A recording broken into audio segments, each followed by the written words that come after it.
जो आज हमने संकल्प पत्र कल जारी किया है उसके लिए प्रेस कॉन्फ्रेंस की है और पूरे देश में प्रेस कॉन्फ्रेंस चल रही है। और जो हमने लेके आए संकल्प पत्र पिछले साल भी हम लोग ने 2019 में संकल्प पत्र जारी किया था और जो संकल्प पत्र लेके आए थे 19 में वो हमने 24 तक पूरा किया और जो 24 में लेके आए वो संकल्प पत्र भी हम पूरा विश्वास है कि एक एक संकल्प पत्र का हम लोग जवाब देंगे।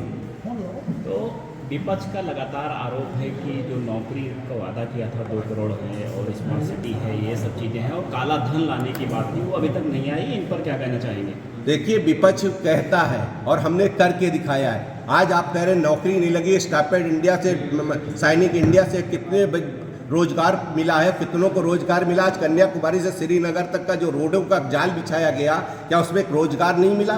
जिस तरह से विकासों का काम किया, जिस तरह से आज भारत में टेक्नोलॉजी का काम किया, जितना बड़ी बड़ी टेक्नोलॉजी आई है और जिस तरह से काम भारत में हुआ है, आज भारत पूरे विश्व में भारत की पहचान होने जा रही है। और विपक्ष ने क्या किया था? विपक्ष ने क्या काम किया? जो काम मोदी जी ने कहा था और वो मोदी जी ने काम करके दिखाया। आज आप ये पूछिए ना, उस बहन से पूछिए, मैं पूछना चाहता हूँ उस बहन से पूछना, पेट पे पेट पकड़ के बैठती थी, आज उसको इज्जत घर देने का काम किसने किया? मोदी जी ने किया। उस बहन की आंखों में मोतियाबिंद हो जाता था, सुबह लकड़ी बीनती थी। 10 लाख आदमी को, 10 करोड़ आदमी को उज्ज्वला देने का काम किया तो मोदी जी ने दिया। आज आप बता रहे 1 अरब 35 करोड़ का देश था, अब 1 अरब 40 करोड़ का देश है। 80 करोड़ आदमी को राशन देने का काम अगर किसी ने किया उस कोरोना के पीरियड में, वो मोदी जी ने देने का काम किया। उसके बाद मैं आपसे पूछ रहा हूं, जब कोविड आया और कोविड में सब कहते थे खाता खुल गया, खाता खुल गया, उनके क्या पैसा पहुंचाने का काम अगर किसी ने किया, उनके खाते में सीधे पैसा देने का काम किया, मोदी की गारंटी ने दिया। अच्छा, आप कह रहे हैं जो सपा प्रत्याशी है मुरादाबाद से रुचि बीरा, उन्होंने आपके जो प्रत्याशी हैं सर्वेश सिंह को भेड़िया कहा। उन्होंने कहा कि मैं भेड़िया का शिकार हूं। किस तरीके से इस भाषा को आप देख रहे हैं जो सपा के प्रत्याशी? देखिए, वो सपा कुंठित हो चुकी है, जान रही प्रत्याशी वापस हो रहे हैं। मिश्रिक में 3-3, 4-4 प्रत्याशी बदल गए, चाचा बदल जा रहे हैं तो कभी वहां बदल जा रहा है। उनके पास प्रत्याशी लड़ने के लिए नहीं है और भारतीय जनता पार्टी ने प्रत्याशी तय कर दिया। बौखलाट में कोई भी जवान बोले, लेकिन भारतीय जनता पार्टी बौखलाट में कभी कोई जवाब नहीं देना चाहती है। लेकिन भारतीय जनता पार्टी का मैंने जिस तरह से रोड मैप तैयार किया, कोई संगठन तैयार कर सकता है? जब हम 2014 में आए थे तो हमसे कहा गया 2017 की तैयारी करने लगे। जब 2017 की तैयारी करने लगे, फिर हम 2019 की तैयारी करने लगे। 19 की बाद हम 22 की तैयारी करने लगे और 22 के बाद 24। आज 1,68,000 बूथ अध्यक्ष हमारे बिल्कुल तैयार हैं और चुनाव रणनीति में चल रहे हैं। और जिस तरह से इतना बड़ा संगठन, 18 करोड़ की पार्टी और जिस तरह से काम कर रही है, मुझे नहीं लगता कि कोई दल टिकने वाला है। रेलवे में प्रमुख अखिलेश यादव ने कहा कि आपके पार्टी की तुलना और माननीय नरेंद्र भाई मोदी जी के तुलना सीधे हिटलर से कर दी कि उनका भी शासन 10 साल था और 10 साल अब आपका हो गया। देखिए, उनको बौखलाहट, देखिए सपा का आप मेरी बात सुन रहे हैं, पहले क्या था आप भी देखे होंगे। आपने 12 से 17 के बीच में देखा नहीं, आप भी मीडिया बंधु हैं। जगह जगह पे लूट होती थी, जगह जगह पे वो होता था, पत्थरबाजी होती थी, दंगे होते थे। जगह 2017 से बता दीजिए, आज 2024 है, एक भी उत्तर प्रदेश में कहीं दंगे की हुआ हो तो बता दीजिए। लगातार हमारी हिंदू लड़कियों को खींचा जाता था मुरादाबाद। आज कोई माई का लाल खींच नहीं सकता। और जिस तरह से महिलाओं का सम्मान बढ़ाने का काम किया नरेंद्र भाई मोदी ने देने का काम किया। अरे मैं ये पूछ रहा हूँ, मेरे मित्र आज सपा के मित्र हैं, जहां पर जा रहे हैं रैली में भीड़ नहीं हो रही है, जहां जा रहे हैं वहां पे मोदी हो रहा है। जो मोदी ने राशन का दिया, जिसने उज्ज्वला दी, जिसने इज्जत घर दिया, जिसने सौभाग्य योजना के अंतर्गत बिजली का कनेक्शन दिया, जिसने आयुष कार्ड दिया, वो मोदी पूरे उत्तर प्रदेश में नहीं पूरे देश में हो रहा है। जिस तरीके से आपने संकल्प पत्र में यूसीसी को लागू करने का एक वादा किया है, इसको बताया है मोदी की गारंटी है। सपा के नेता हैं एसटी हसन, उन्होंने कहा है कि हमें शरीयत और कुरान ने जो हुक्म दिया है हम उसको पालन करेंगे, यूसीसी का पालन नहीं करेंगे, भले बीजेपी कुछ भी लाए। देखिए, कुछ भी करें, जब नियम आ जाएगा, राज्यसभा लोकसभा में आ जाएगा तो अपडेट होगा और वो सभी को पालन करना पड़ेगा। नियम सभी को पालन करे, देश का नागरिक को, हर आदमी को पालन करना पड़ेगा। और कोई नियम बनाया जाता है तो सभी नागरिकों को उसको पालन करना पड़ता है। नहीं, आपने कहा 1 नेशन 1 इलेक्शन, क्या आप करके रहेंगे? देखिए, हमने पूरी कोशिश की और करके रहेंगे। हमने अपने घोषणा पत्र में लाए तो हम करेंगे, निश्चित करेंगे। उसके लिए हम तैयारी कर रहे हैं और हमारी एक कमेटी बनी है उसके लिए। और उसके लिए आपने देखा होगा पूर्व राष्ट्रपति को उसका अध्यक्ष बनाया है हमने।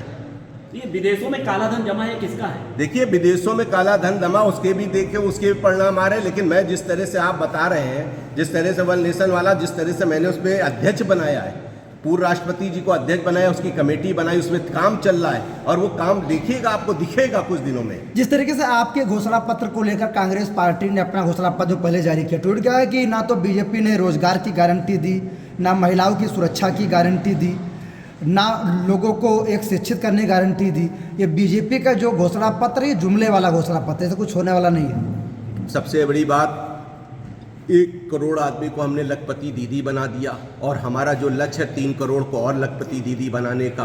मेरी बात सुनिए, रोजगार गारंटी क्यों नहीं दी? गारंटी क्यों? और जिस तरह से हमने क्यों नहीं दिया, महिलाओं को, जो अपने नौजवान है उसको 10 लाख रुपए मुद्रा ऋण देते थे, आज 20 लाख रुपए ऋण देने का काम किया। और जिस तरह से रोजगार क्यों नहीं मिला, आज नौजवान कहे बड़े बड़े हब सेंटर खुल रहे हैं भारतवर्ष में, क्या नहीं सेंटर खुल रहे, बड़ी बड़ी बम्बो सारी जो बाहर विदेशों में बनता था आज देश में बन रहा है, मेकिंग इंडिया के तहत। और जितना बड़ा रोजगार मिल रहा है भारत में, उतना कहीं रोजगार नहीं है। कांग्रेस ने 30 लाख नौकरियां देने का वादा किया है, बीजेपी ने क्यों वादा नहीं किया? देखिए, भारतीय जनता पार्टी जो घोषणा पत्र में जो कहेगी वो करेगी, करनी में विश्वास रखती है। और भारतीय जनता पार्टी ने जो काम किया, जैसे हमने घोषणा की थी कि 2019 में हमने जो घोषणा पत्र लेके आए थे, आज 19 में, आप 24 में एक घोषणा पत्र में भी एक भी चीज बता दीजिए कि वो चीज काम नहीं किया। हम लोग वही लाते हैं जो करके दिखाते हैं। ये 15 लाख वाला क्या मामला है? क्या 15 लाख रुपया देने की बात जो है, ये देखिए, ये जो कहते हैं वो करते हैं, लेकिन यहाँ किसी ने कहा नहीं। और निश्चित आपको मैं विश्वास दिलाता हूँ, अगर हम कहते हैं तो निश्चित करते हैं। लेकिन जिस तरह से काम हम लोग कर रहे हैं, आज आप देखो ना, पूरे देश में क्या काम चल रहा, विकास का काम चल रहा। जिस तरह से रोडों का जाल, कभी आपने देखा था 4 लेन देखा था, कभी आपने राम मंदिर देखा, काशी विश्वनाथ का देखा, और मथुरा का देखने आप जा रहे हैं। जहाँ राम भक्त जिस तरह से उमड़ रही भीड़, 2-2 करोड़ 2.5 करोड़ आदमी आके दर्शन कर रहे हैं। जो फूल वाला, पहले जो फूल वाले का आप ही के मीडिया के माध्यम से मैंने इंटरव्यू देखा कि पहले वो 100 रुपए फूल कमाता था, जो 7,000 रुपए कमाता है। अरे पर्यटन से भी हमने रोजगार देने का काम किया, ऐसा नहीं है कि पर्यटन से रोजगार नहीं है। आज बनारस में रोज 1 लाख। ये सब बात, ये आप बताइए, पहले राम भक्त क्या अयोध्या नहीं जाते थे? आपके पहले राम भक्त अयोध्या जाते थे, लेकिन उतनी सुविधा नहीं थी। लेकिन आज जिस तरह से योगी जी ने काम किया, विकास का काम किया और विकास का पहिया चढ़ाया, आज पूरा अयोध्या देखिए तो आप अयोध्या में कर दिया है। और जिस तरह से मंदिर का निर्माण हुआ, जिस तरह से आप फूल वालों से बात करिए, जिस चाय वाले खुंचे वालों से बात करिए, 100-150 रुपए की बोनी होती थी, आज 30-35 हजार की हो रही। अगर वहां पे रोज जिस तरीके से जाट समुदाय के लोग, जाट समुदाय और राजपूत समाज के लोग लगातार, पहले इनका जवाब दे दे, अखिलेश जी क्यों नहीं आए? वहां पे गए थे समाधि में फूल चढ़ाने, मियाँ बीबी दोनों। मंदिर नहीं आ सकते तो उनको भी कार्ड का न्योता दिया गया था। वहाँ पे फुर्सत है कि वहाँ समाधि पे फूल चढ़ाने का समय है और यहाँ पे मंदिर का दर्शन करने का नहीं। न्योता तो उनको भी दिया गया था हमने। तो क्या लगता है जनता जिस तरह जनता, देखिए, जनता ने नकार दिया है, सपा को भी नकार दिया, कांग्रेस को भी नकार दिया। ये सारे दल मिल के भी लड़ लेंगे तो कोई चुनाव जीत नहीं पाएंगे। और जैसे सपा, आप, भारतीय जनता जिस तरह से लड़ने के लिए तैयारी कर रहे हैं, भारतीय जनता पार्टी का 24 कैरेट का सोने का कार्यकर्ता वो खड़ा है। चुनाव बहुत बड़ा। आप कह रहे हैं देश के सभी राजपूत समाज के लोग लगातार बीजेपी का विरोध कर रहे हैं, एक बड़ी संख्या में उनको रैली देखने को मिली, किस तरीके से उनको विरोध के आप देख रहे हैं? कोई हमारा विरोध नहीं कर रहा। भारतीय जनता पार्टी के सब साथ हैं। कौन कहता है कि तो आखिर वो कौन लोग हैं जो विरोध कर रहे हैं? विरोध करने वाले, विरोध 1-2 करने वाले करते हैं, लेकिन कोई मेरे लिए विरोध नहीं कर रहा। जिस तरह से रैली उमड़ रही है, भीड़ आप भी देख रहे हो, आप मीडिया के माध्यम से भी, मैं मीडिया को देख रहा हूँ, रोज रैली में 5 लाख 7 लाख 8 लाख जनसैलाब उमड़ रहा है। ये बहुत बड़ा सैलाब उमड़ रहा है। कैसरगंज तक प्रत्याशी अभी तक बीजेपी, क्या वजह है कि अभी तक नहीं दे पाई? देखिए, केसरगंज की बात, हम लोग की पार्लियामेंट कमेटी एक बैठती है, उस पार्लियामेंट कमेटी में जो निर्णय होगा वो होगा। और वहाँ पे एक चयनित प्रक्रिया है, उसमें नरेंद्र मोदी जी हैं, राजनाथ सिंह जी, अमित शाह जी हैं, JP नड्डा जी हैं, वो सब बैठ के वो तय करेंगे जो भी पार्टी देगी। लेकिन भारतीय जनता कोई प्रत्याशी नहीं लड़ता, हमारे क्या भारतीय कमल का फूल लड़ता हर जगह, और कमल का फूल के कार्यकर्ता तैयार है, जिसको सिंबल मिलेगा वो सब लड़ाने को तैयार है।